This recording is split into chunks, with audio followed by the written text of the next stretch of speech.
The profit margin is far too low, Ava. There are at least 3 areas we can cut costs immediately. My younger sister Lily, wearing an expensive blazer, declared this while swiping through the screen of her tablet. The first target was labor costs. In other words, my salary. Sitting across the desk, I was left speechless. As I listened to Lily, who had just become the new owner of Monroe and Company Realty, explain that she intended to reduce the compensation I had earned from 9 years of dedication to 60% of its current amount. It's nothing personal, Ava. This is business. She spoke with a perfectly practiced smile, as if she had rehearsed the line in front of a mirror. We simply need to align your compensation with the market standard. My name is Ava Monroe, and I'm 34 years old. I've built my entire career in this city's real estate industry. When my father's company faced bankruptcy, I was the one who, from 0 clients, built the foundation of loyal customers through literal blood and sweat. I didn't hesitate to work more than 70 hours a week. It was all to protect the family business. Feeling my heart pounding unpleasantly, I forced myself to stay composed and asked, "When does that decision take effect?" Lily had already turned her gaze back to the tablet, clearly losing interest. "Decide by the end of this week whether you'll accept it or not." It was, in essence, a termination notice. What I had built over the years wasn't just numbers and contracts. It was a network of genuine human trust with each and every client. And now, my 28-year-old sister with an MBA was dismissing it all as inefficient. This wasn't about salary. It was about my beliefs, my relationships with clients, everything I stood for being trampled underfoot. I caught my breath. The woman sitting before me was supposed to be my little sister, the same girl I'd known all my life. But the words coming out of her mouth sounded like those of a corporate consultant. Market standard? Lily, don't you understand? Our clients aren't the market. They're real people, like the Clarks, whom I've served for 3 generations. Or Mr. Bennett, whose retirement home search I supported for years. They trust this company because they trust me. My salary is the reward for that trust. Stop being emotional. Lily's reply was cold and sharp. That approach isn't scalable. From now on, we'll implement a new client management system to ensure a standardized, high-quality service, no matter who's in charge. Client satisfaction will be tracked through KPIs. Honestly, Ava, your personal touch has become the bottleneck holding this company back. Bottleneck. She called the bond I had built with my clients over 9 years of my life a bottleneck. Clients aren't machines. They're making the biggest purchase of their lives. What they need isn't a cold system or a scripted manual response. They need advice from someone they can truly trust. Don't you understand that? That's an outdated way of thinking. Lily turned off her tablet and stood up. The data shows there's a more efficient way. Anyway, the decision's already been made. Business can't be driven by emotion. That's all there is to it. All I could do was watch her walk out of the room. In Lily's eyes, there were no faces of clients, only numbers and graphs on a screen. But what shocked me most was the fact that our own father, had allowed this to happen. The short hallway from Lily's office back to my desk had never felt so long. Her words echoed in my head again and again. Business can't be driven by emotion. Your way is the bottleneck. When I sat down at my desk, Isabella Torres, the office manager sitting across from me, looked at me with concern. She had been my right hand for 9 years, a comrade who had supported every corner of this company by my side. Ava, you look awful. Did something happen? I tried to force a smile, but it didn't work. I'm fine. It's just about the new policy. Lily's policy, right? Isabella interrupted me, lowering her voice. Ever since she came, everything's been upside down. Yesterday, she even handed out a new phone manual to everyone. Keep all client calls under 5 minutes, she said. Can you believe that? What if Chloe, one of our longtime clients, called because she'd lost her dog and just needed someone to talk to? Are we supposed to hang up on her after 5 minutes, right in the middle of offering condolences? Her words made me realize she felt the same unease that I did. She wasn't just an employee. She, like me, remembered every client's face, name, and family story. She was part of this company's very heart. I nodded slightly. She doesn't understand the way we work. She sees the relationships I've spent years building as nothing more than expenses on a spreadsheet. Isabella looked at me with a pained expression, as if she understood everything without me saying it. She talked to you about your pay, too, didn't she? She did the same to me. Yesterday, she handed me a new employment contract. Adjustment due to operational efficiency, she called it. 15% pay cut. After 9 years of working side by side with you, this is our reward? We looked at each other in silence. This was no longer the Monroe and Company we once knew. A cold storm called profit was sweeping through, trying to tear away everything we had carefully built. And if I, the core of this company, were to leave, what would happen to our clients? That thought tightened around my chest like a vice. That afternoon, I could hardly focus on work. I answered client calls, but my voice was hollow, my mind elsewhere. This couldn't go on. I needed an outside perspective. I picked up the phone and dialed a familiar number. It belonged to Nathan Brooks, a real estate attorney who had known our family since my father's days. Nate, it's me, Ava. Do you have a minute? A calm, low voice came from the other end. Ava, you sound troubled. What's going on? And then, as if a dam had burst, I told him everything. What Lily had said to me, how Isabella had been treated, and how the company's entire philosophy had been twisted beyond recognition. I told him how my father had transferred all his shares to Lily, making her the legal owner.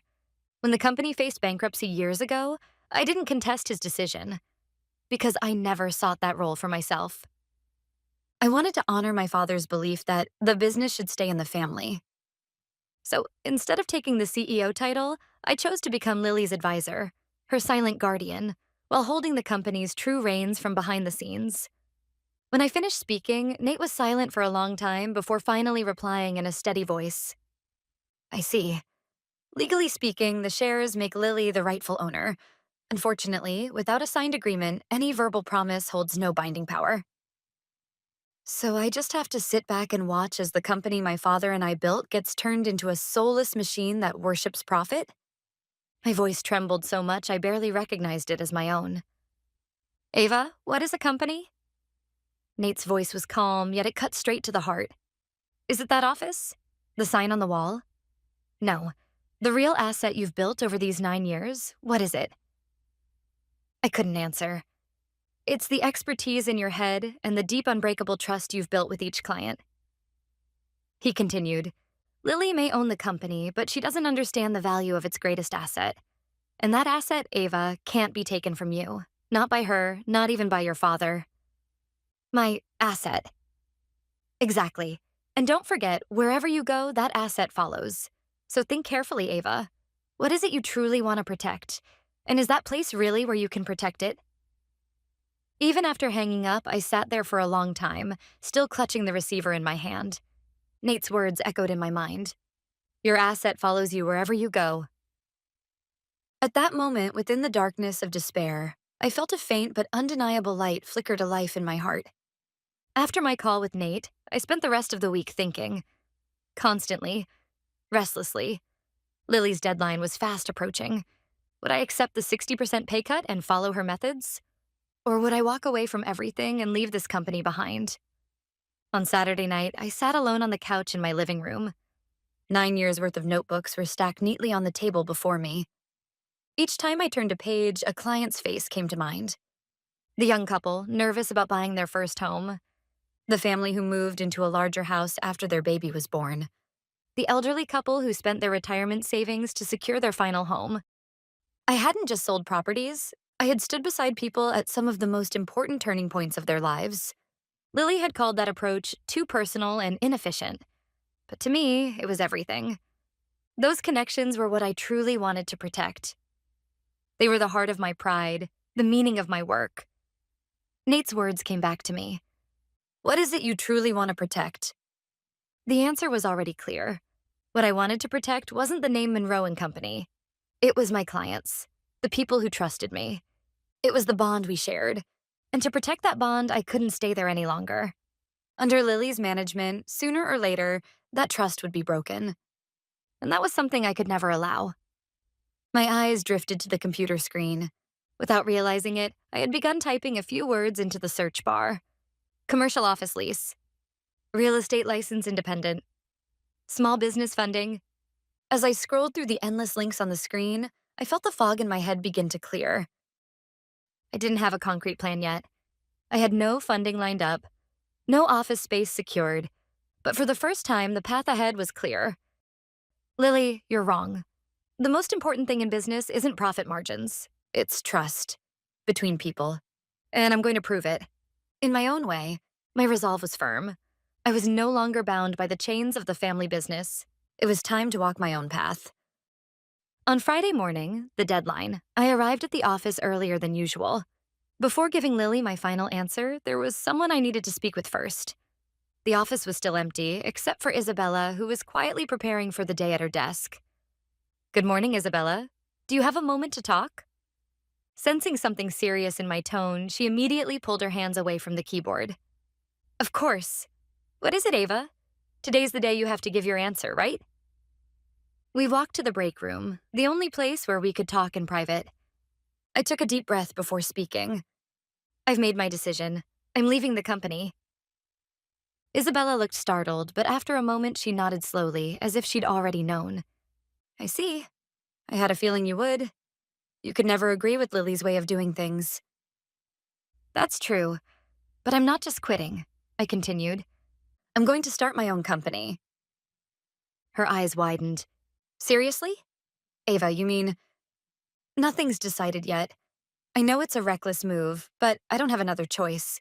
I need to protect the clients who trust me from Lily's methods. I want to create a place where I can offer them the same genuine service they've always relied on, built with my own hands. I looked her straight in the eyes. So this isn't a request. I just wanted to tell you my decision. You've built a career here, Isabella. I can't ask you to take the same risk with me. She was silent for several seconds, studying my face. Then, a confident smile slowly spread across her lips. What are you talking about, Ava? You really thought you could leave me behind? She shook her head, half exasperated, half amused. Who do you think I've been working for these past 9 years? For you. If you're doing this, I'm doing it too. Obviously, I'll hand in my resignation today as well. In that moment, I felt tears welling up in my eyes.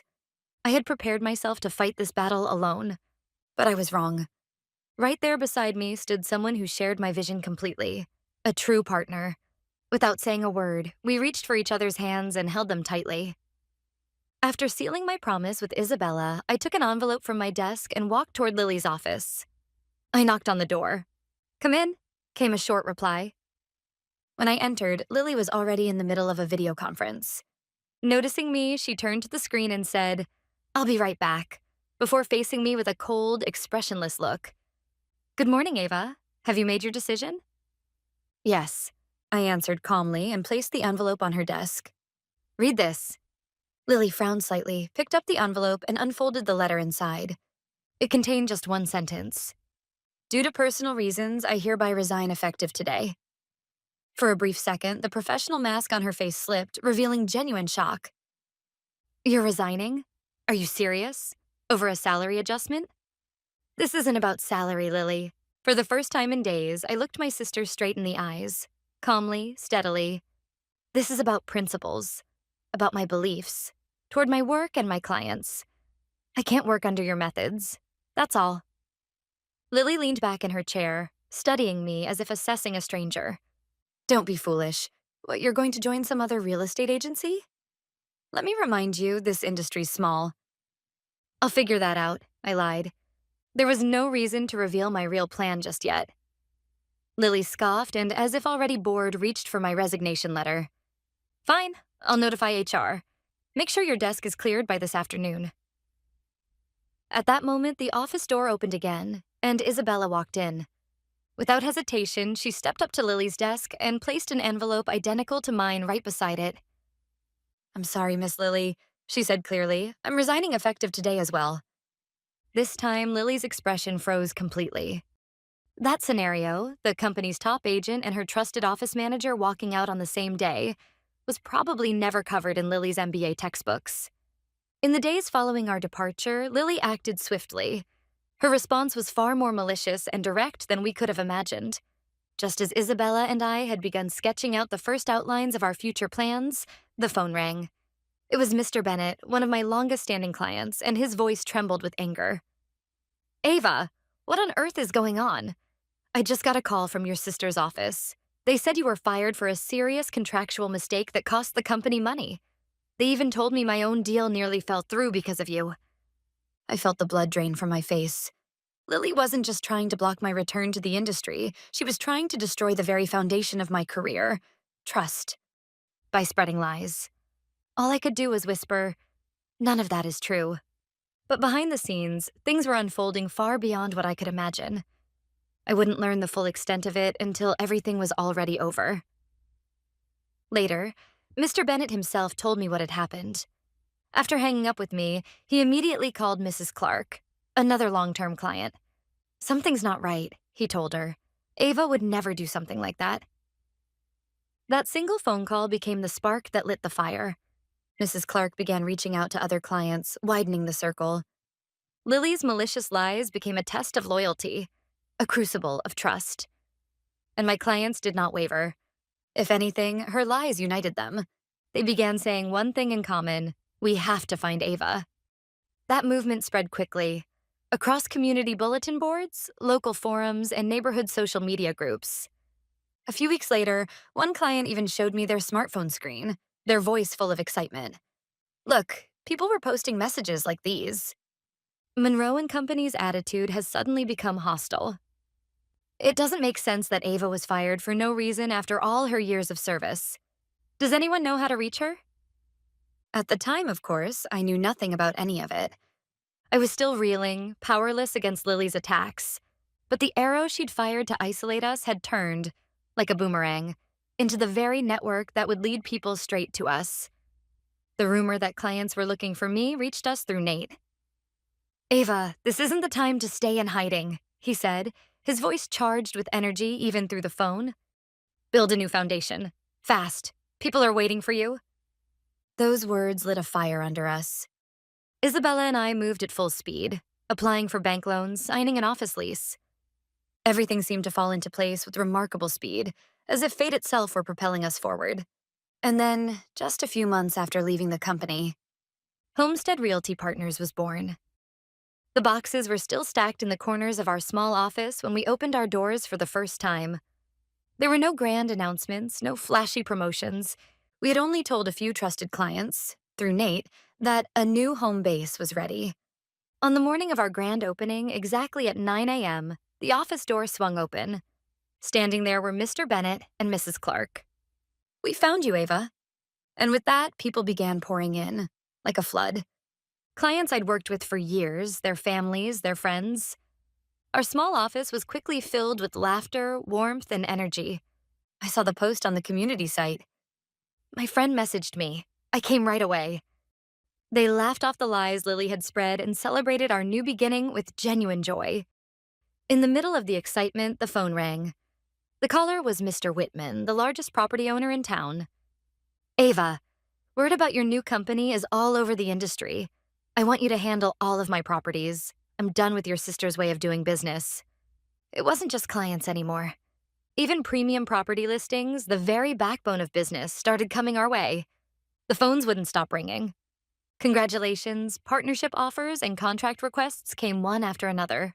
As I looked around, barely able to believe what I was seeing, I felt a quiet certainty rise within me. This was it. The ultimate victory of trust over business. The human connection Lily had dismissed as inefficient had created the most undeniable result of all. A month passed since our thrilling launch. The momentum hadn't slowed. It was growing stronger by the day. More than 70% of former Monroe and Company clients had already requested to move their accounts to us. Major property owners like Mr. Whitman were cutting ties with Lily's firm the moment their contracts allowed, choosing to partner with us instead. Then, one evening, while I was still at the office, the phone rang again. It was Nate, but this time his usually calm voice carried a sharp, urgent edge. "Ava, something serious has happened. It's about your sister's company." What he told me next was shocking. Several property owners, including Mr. Whitman, and clients who had been forced into unfair contracts, had begun consulting with Nate. "This is no longer a matter of poor management decisions," he said, his voice heavy with restrained anger. Her actions constitute multiple violations: failure to disclose material facts under real estate law, the acceptance of improper kickbacks from partner vendors, and quite possibly outright fraud. A victims group has already been formed, and they've filed an official complaint with the State Real Estate Commission. The class action lawsuit is now entering its final stage. Lily had learned how to generate profit from her MBA textbooks, but not the basic laws and ethics that govern real business. And there's one more thing about the damage she caused you personally, Nate continued. Multiple clients have provided recorded statements confirming that she deliberately spread false claims, specifically that Ava was fired for a serious contractual error that caused losses to the company. That's clear business interference and a malicious act of defamation. If you want, we can file a lawsuit against her. But I should warn you, defamation cases are complex. A win won't come easily. I gripped the receiver tightly, biting my lip. To sue my only sister, my own flesh and blood. For a brief moment, I hesitated, but then I saw it again in my mind. Lily's cold eyes, her voice declaring, "It's just business." And the faces of the clients who had suffered because of her lies, hurt, anxious, betrayed. She hadn't only tried to take my salary, she had tried to strip away my pride, my career, and the trust I'd spent years building. If she had crossed the line of the law, then there was no reason for me to hold back anymore. "Do it, Nate," I said quietly, but with absolute conviction. "I'll fight, to defend my 9 years of work and the honor of the people who believed in me." The blade Lily had swung in the name of business was now about to be shattered by something far greater and heavier: the hammer of law. Word of the class action lawsuit spread quickly throughout the industry, and reached my father's ears as well. A few days later, he burst into our office, his face pale and shaken. In his trembling hands, he clutched the latest issue of the regional business paper. Across the front page, in bold black letters, was the headline: Monroe and Company faces class action lawsuit. Allegations of fraud and unethical practices. "Ava, is it true? Are all of these accusations real?" He looked older than I'd ever seen him, his face etched with exhaustion and disbelief. I nodded quietly. "She crossed the line, Dad, and I've decided to sue her for defamation as well." He nearly collapsed into a chair. "My God, the company I built with my life, the name you fought so hard to protect, now dragged through the mud." At last, he understood. He finally saw the full weight of his mistake. Blinded by the elegance of Lily's business proposal, my father had refused to listen to the daughter who had kept the company alive for 9 long years. Me. That, he later admitted, was his greatest mistake. That afternoon, he summoned Lily to the company office for what would be their final confrontation. According to what he told me later, the woman who showed up was no longer the confident daughter he once admired. She was pale, trembling, surrounded by chaos. Her desk was buried under thick envelopes from law firms demanding responses to the growing number of lawsuits. "What is this, Lily?" my father shouted, slamming the newspaper on her desk. "What is this article?" She reportedly screamed back at him, "It's not my fault. The data was flawless. The real problem is you, stuck in your outdated ways, and her. My sister, who only got anywhere by cozying up to clients, and those incompetent employees who couldn't keep up with me." Even at that moment, she refused to admit fault, blaming everyone else instead. That final display of arrogance severed the last thread of affection my father had for her.